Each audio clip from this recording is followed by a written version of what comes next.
त्या रात्री घर हादरलं. सगळे एकदम शांत झाले. जावयाच्या एका कृतीने धक्का कोणीही अपेक्षा केली नव्हती.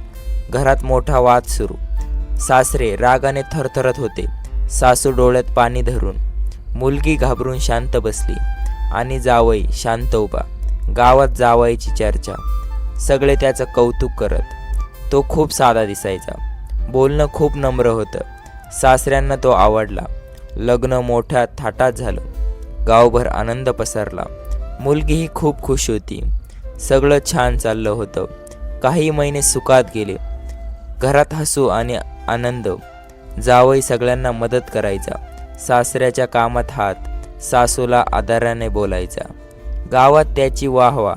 लोक म्हणायचे भाग्यवान असा जावई मिळाला. पण एक दिवस बदललं. त्या दिवशी काहीतरी वेगळं.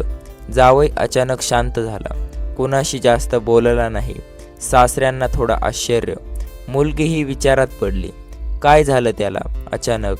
कोणी समजू शकलं नाही. रात्री उशिरा आवाज. घरात काहीतरी घडलं. सासरे बाहेर आले. जावई अंगणात उभा. त्याच्या हातात कागद. डोळ्यात वेगळीच चमक. सगळे थक्क झाले. तो हळू आवाजात बोलला, आज एक सत्य सांगतो. हे ऐकून सगळे थांबले. सासऱ्याचं हृदय जोरात. मुलगी घाबरून रडली. सासू देवाचं नाव घेतली आणि जावई पुढे म्हणाला, आज माझी खरी परीक्षा. आज कळेल माझी लायकी. सगळे शांत उभे राहिले. कोणी शब्दही बोलला नाही. जावई हळू आवाजात बोलला, आज सत्य सांगायचं आहे. सासरे त्याच्याकडे पाहत. मुलगी घाबरून रडत होती. सासू देवाला हाक मारत. घरात ताण वाढत गेला. जावई हातातील कागद दाखवतो. सासऱ्यांच्या डोळ्यात प्रश्न, हे कागद का आणले? कोणी समजू शकले नाही. जावई शांतपणे पुढे म्हणाला, हे तुमच्या घराचं भविष्य. सगळे एकदम चकित झाले. कोणी अर्थ समजला नाही. सासरे रागाने विचारले, सरळ सांगा काय आहे? जावई खाली मान घालून हळू आवाजात बोलला, बाबा मला माफ करा. हे ऐकून सगळे दचकले. मुलगी थरथर कापत होती. घरात पुन्हा शांतता. जावई पुन्हा बोलू लागला, मी काही दिवस पाहिलं. घरात खूप अडचणी. कर्ज वाढत चाललं होतं. सासरे चिंतित दिसायचे.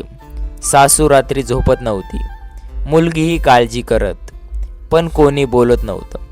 मी सगळं शांत पाहिलं. मनात खूप विचार आले. कुटुंब इतकं त्रासात, पण कोणी मदत नाही. म्हणून मी एक निर्णय घेतला.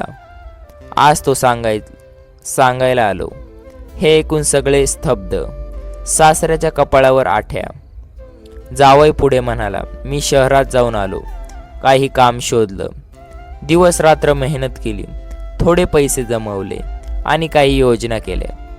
आज तेच सांगायला आलो. हे घर वाचवायचं आहे. सासरे अजूनही शांत. त्यांना विश्वास बसत नव्हता. जावई कागद पुढे ठेवतो. सासऱ्याच्या हातात देतो. हे बघा, नीट वाचा.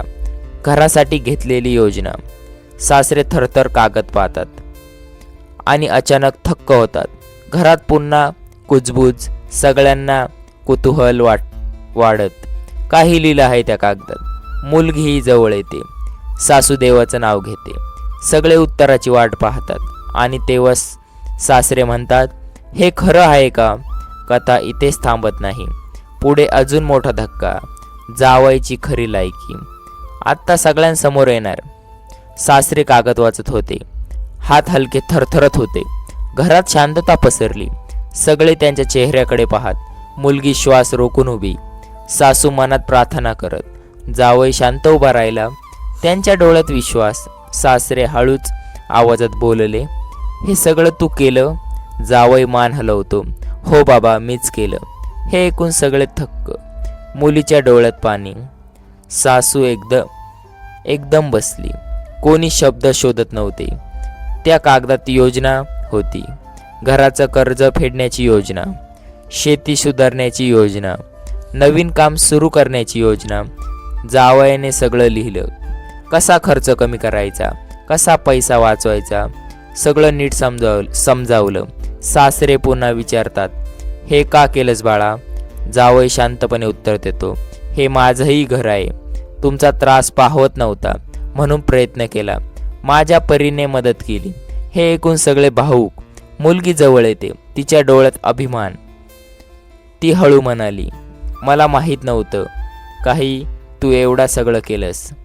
जावई हसून म्हणाला, कुटुंबासाठी केलं सगळं, त्यात काय मोठं. सासू डोळे पुसत बोलली, बाळा आम्हाला माफ कर, आम्ही तुला ओळखलं नाही. तुझी मनाची श्रीमंती मोठी, तू खरंच चांगला आहेस. घरात पुन्हा आनंद. सगळे एकमेकांकडे पाहत मन हलकं झालं. पण अचानक एक आवाज, दाराबाहेर कोणीतरी उभं. सगळं तिकडे पाहत. एक माणूस आत येतो, त्याच्या चेहऱ्यावर राग. तो मोठ्याने म्हणतो, हे सगळं खोटं आहे. हे ऐकून सगळे हादरले. जावई त्याच्याकडे पाहतो. सासरेही घाबरलेले दिसतात. घरात पुन्हा ताण वाढतो. तो माणूस पुढे येतो आणि मोठा आरोप करतो. सगळ्यांचे चेहरे बदलतात. जावई शांत उभा राहतो. आता खरी परीक्षा सुरू. घरात पुन्हा ताण वाढला. सगळे त्या माणसाकडे पाहत. तो रागाने पुढे आला. त्याच्या आवाजात कठोरपणा. सासरे घाबरलेले दिसले. मुलगी वडिलांच्या जवळ. सासू देवाचं नाव घेत. जावई शांत उभा राहिला. तो माणूस मोठ्याने बोलला, हे सगळं खोटं आहे. सगळे एकदम दचकले. कोणी काही समजलं नाही. सासरे त्याला विचारतात, तू असं का बोलतोस? तो थोडा हसला आणि कागदाकडे बोट दाखवलं. हे कागद मी पाहिले. हे ऐकून सगळे थक्क. तो पुढे म्हणाला, या योजनेत धोका आहे. घराची जमीन गहाण. हे ऐकून सासू घाबरली. मुलगी रडू लागली. घरात कुजबूज सुरू. सासरे रागाने जावईकडे, तू खरं सांग, हे सगळं खरं आहे? जावई शांत आवाजात, हो, काही जमीन गहाण, पण कारण वेगळं आहे. हे ऐकून सगळे गोंधळले. सासऱ्याचा राग वाढला. मुलगी हळू आवाजात, तू असं का केलंस? जावई तिच्याकडे पाहतो. डोळ्यात गंभीर भावना. तो म्हणाला, एका आधी पूर्ण गोष्ट समजून घ्या. मी घर वाचवण्यासाठी हा मार्ग निवडला. सगळे थोडे शांत झाले. तो पुढे सांगू लागला, शेतीसाठी नवं यंत्र, नवीन पिकांची योजना, गावात छोटं दुकान, सगळं या पैशातून. मी स्वतः जबाबदार, कुटुंबावर भार नाही. तो माणूस पुन्हा बोलला, पण धोका तरी आहे. सासरे विचारात पडले. घरात पुन्हा शांतता. जावई ठाम आवाजात, धोका आहे, पण आशा, कष्ट केल्यास यश मिळेल. मी मागे हटणार नाही. सासू हळू म्हणाली, देवावर विश्वास ठेवा. मुलगीही डोळे पुसते.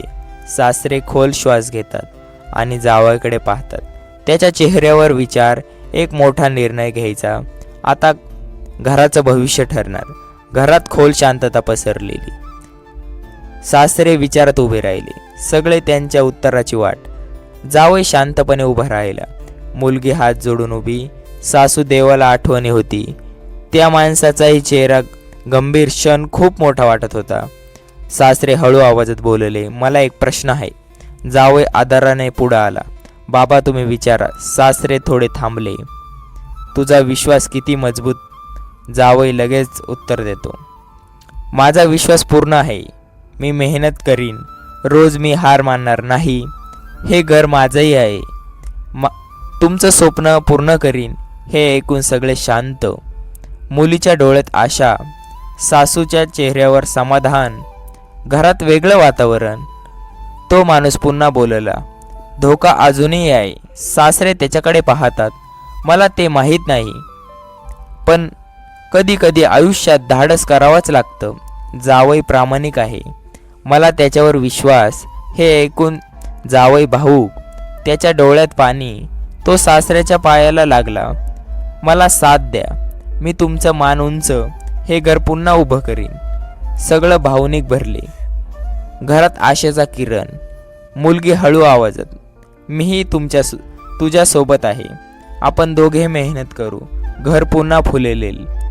सासूही हसून म्हणाली, आपण सगळे एकत्र, कुटुंब एकत्र असेल तर अडचणी छोट्या तो माणूस शांत उभा, थोडा विचार करू लागला आणि शेवट म्हणाला, मीही मदत करीन.